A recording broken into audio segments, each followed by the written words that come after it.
Hello everyone, welcome to DTLE dream to live education पे। तो स्वागत है आपका एक बार फिर से हमारे यूट्यूब चैनल पे। तो आज हम पढ़ने वाले हैं राजस्थान जीके में एक नया टॉपिक, ज्योग्राफी से रिलेटेड, कोपेन के अनुसार जलवायु प्रदेश।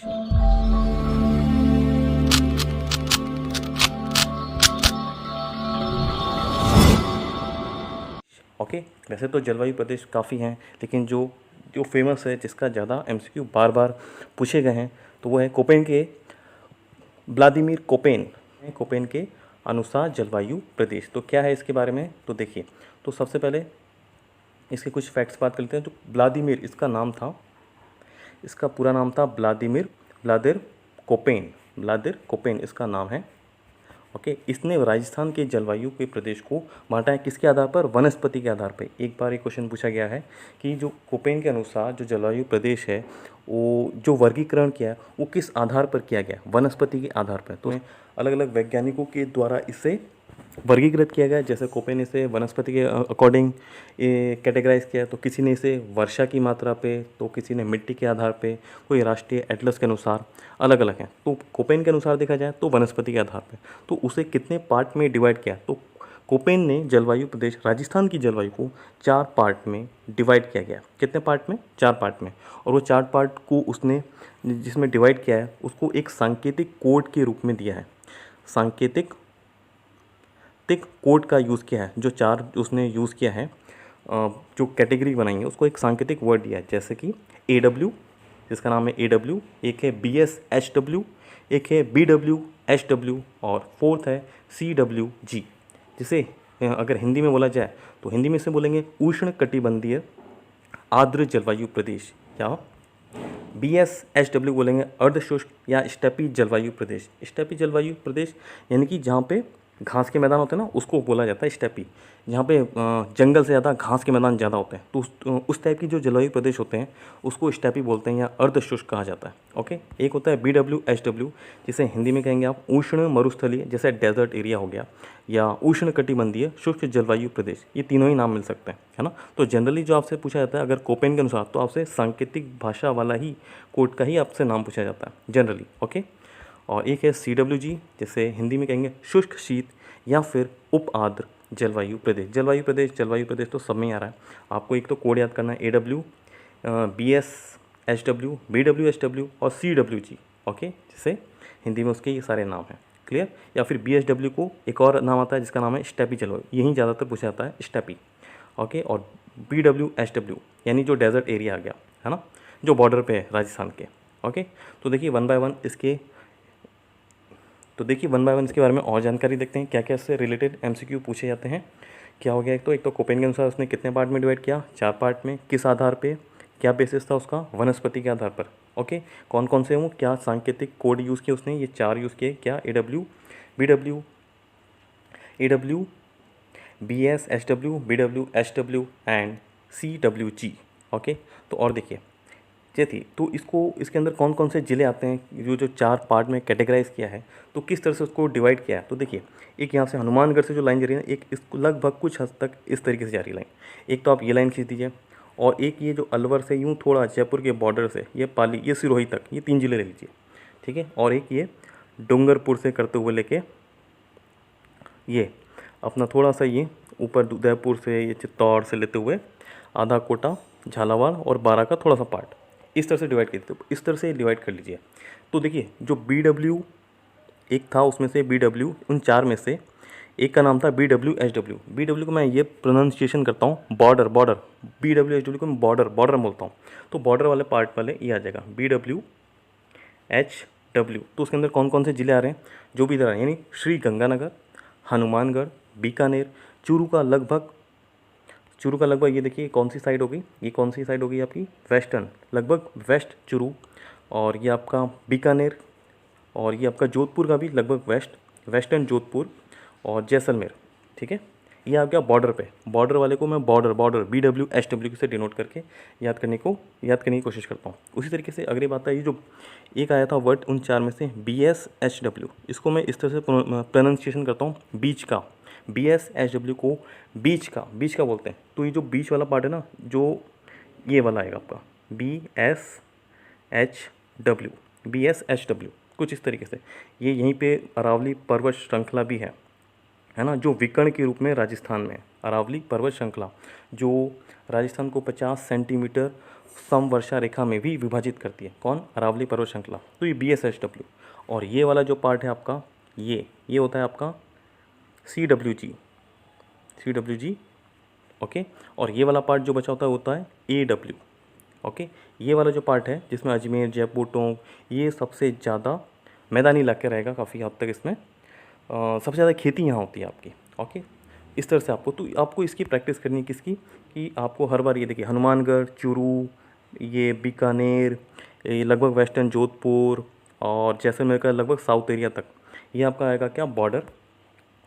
और एक लाइन आपको ये अलवर से खींचते हुए ये 3 जिले लेना है, बाड़मेर, जालौर, सिरोही, ये तीनों जिले कवर करना इस तरीके से।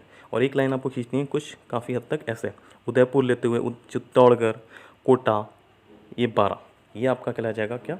इसके बारे में देखिए वन बाय वन देखिए क्या की। तो सबसे पहले बात की जाए, ऊपर से शुरुआत करते हैं, जो मैंने यहाँ लाइन खींची थी ये वाली।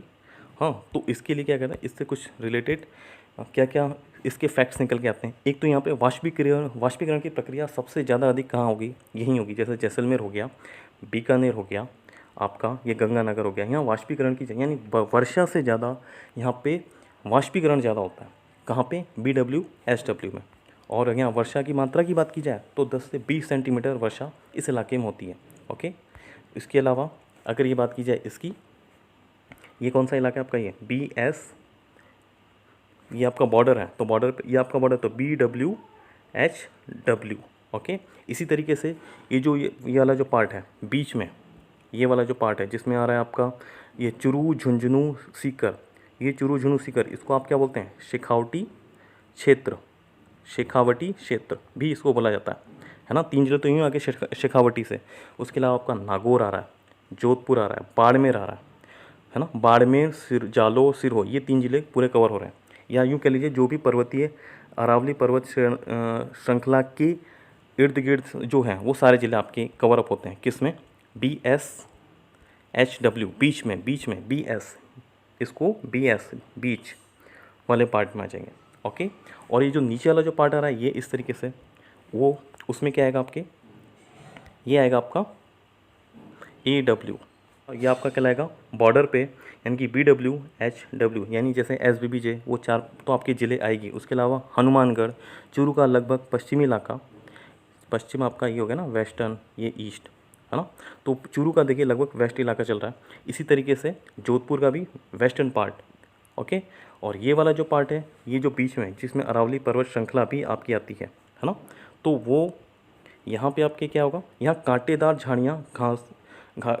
झाड़ियाँ और घास के मैदान सबसे ज़्यादा मिलेंगे। और यहाँ पे वर्षा की मात्रा की बात की जाए तो 20 से 40 सेंटीमीटर वर्षा की मात्रा होगी यहाँ पे। इसी के अलावा बात की जाए इसमें, इसको बोलते हैं BSHW, और इसको स्टेपी जलवायु भी कहते हैं।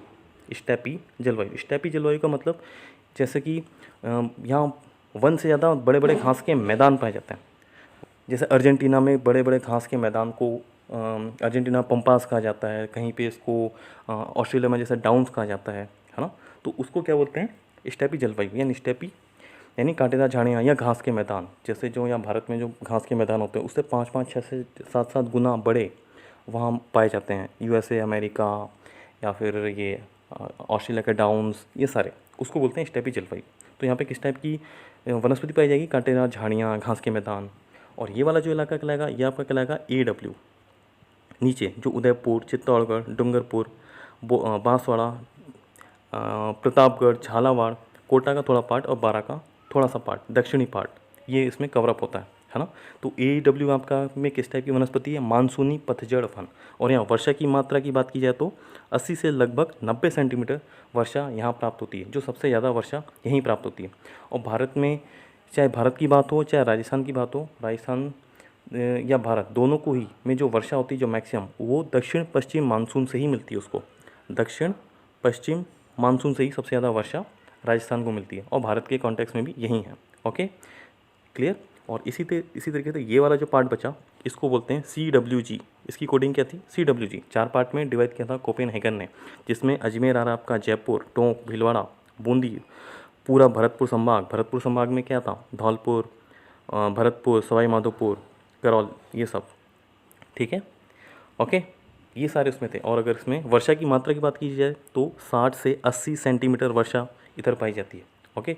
और ये सबसे ज़्यादा घनत्व वाला भी इलाका है, क्योंकि सबसे ज़्यादा खेती भी यहीं होती है, तो ऑब्वियसली सबसे ज़्यादा जनसंख्या घनत्व भी इसी इलाके में पाया जाएगा, CWG वाले में, ओके। तो ये था आपका कोपेनहेगन के अनुसार जलवायु प्रदेश। तो उसके अलावा और भी कुछ है। उसके अलावा अगर वैसे देखा जाए तो राजस्थान के जलवायु प्रदेश को किसके आधार पर बांटा गया, तो वो राष्ट्रीय एटलस के आधार पर राजस्थान के जलवायु प्रदेश को बांटा गया, जैसे कि उसे 5 पार्टों में बांटा गया। और वो भी कितने पार्ट में, वो भी उसे 5 पार्टों में। वो 5 पार्ट कौन कौन से हैं, एक तो है शुष्क जलवायु प्रदेश, एक अर्धशुष्क, उप आर्द्र, आर्द्र एंड अति आर्द्र। एक तो आर्द्र है, आर्द्र से 3 बने, एक तो उसका बीच का, और एक अति आर्द्र बहुत ज़्यादा, ये एवरेज हो गया, है ना। एक शुष्क यानी डेजर्ट इलाका, है ना। ये किसके अकॉर्डिंग है, ये है राजस्थान की। खाली राजस्थान की जलवायु प्रदेश की बात की जाए तो किस आधार पर बांटा गया, राष्ट्रीय एटलस के आधार पर बात की जाए तो उसे 5 पार्ट में, कोपेनहेगन की अनुसार बात की जाए तो उसे 4 पार्ट में डिवाइड किया गया है, ओके। इसके अलावा कोपेन के अलावा थानवेट ने भी जलवायु प्रदेश को 4 पार्ट में डिवाइड किया गया है। उसने भी सांकेतिक कोड का यूज़ किया था। उसका कोड याद रख लीजिए, कोड क्या है, CADA, यानी कि CAW, DAW, DBW and EAW। इसने भी वनस्पति के आधार पर ही बांटा था। और उसके अलावा एक है त्रिवार्थी के अनुसार भी उस सांकेतिक भाषा को उसने भी 4 पार्ट में डिवाइड किया गया। उसके कोड हैं AW, PASH, BWH and CAW, okay. इसने भी वनस्पति को आधार माना है, 4 पार्ट में डिवाइड किया है। इसने वर्षा की मात्रा और ऐड कर लिया, वर्षा की मात्रा को और ऐड कर लिया है त्रिवार्थी ने वनस्पति प्लस वर्षा की मात्रा को और ऐड कर लिया। त्रिवार्थी के अनुसार अगर देखा जाए तो उसने राजस्थान के जो जलवायु प्रदेश को बांटा है उसने भी 4 पार्ट में डिवाइड किया है, चाहे वो थानवेट हो, चाहे त्रिवार्थी हो, चाहे कोपेनहेगन हो। इन तीनों का ही देखा जाए तो तीनों ने ही 4 पार्ट में डिवाइड किया है। लेकिन कोपेनहेगन ने वनस्पति को आधार माना है, थानवेट ने वनस्पति को तो माना ही है, प्लस ने वाष्पीकरण की मात्रा भी ध्यान में रखी है, वाष्पीकरण की मात्रा को भी ध्यान में रखा है। और त्रिवार्थी को भी देखा जाए तो इसने वर्षा की मात्रा को भी आधार बनाते हुए इसे 4 पार्ट में डिवाइड किया जाए। सिर्फ और सिर्फ राजस्थान के जलवायु प्रदेश की बात की जाए जो राष्ट्रीय एटलस के आधार पर है तो वो है सिर्फ 5 पार्ट में डिवाइड किया, बाकी तीनों का 4 पार्ट में था। तो ये था कोपेनहेगन के अनुसार राजस्थान के जलवायु प्रदेश को कितने पार्ट में बांटा गया है, उससे रिलेटेड क्या क्या इंपॉर्टेंट फैक्ट हैं, उसके अंदर कौन कौन से ज़िले आते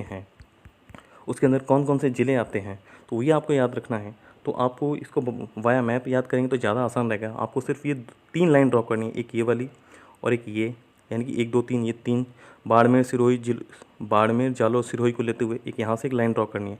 और यहाँ उदयपुर से लेके ये पूरा यूँ, तो ये बॉर्डर पे तो BW HW इस तरीके से मैंने आपको याद कराया। बीच में तो BS से याद करना है, नीचे वाला आपका AW है और बीच में CWG, ओके। क्योंकि यहाँ G फॉर यहाँ पे गंगा के मैदान, एक तरह से जैसे यहाँ काफ़ी सबसे ज़्यादा नदियाँ भी यहाँ हैं तो इसलिए यहाँ खेती भी ज़्यादा होती है, ओके, क्लियर।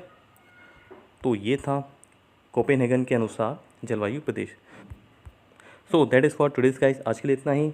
अगर आपको ये वीडियो पसंद आया तो प्लीज़ इस वीडियो को लाइक कीजिए, शेयर कीजिए एंड सब्सक्राइब कीजिए। And thanks for watching our video.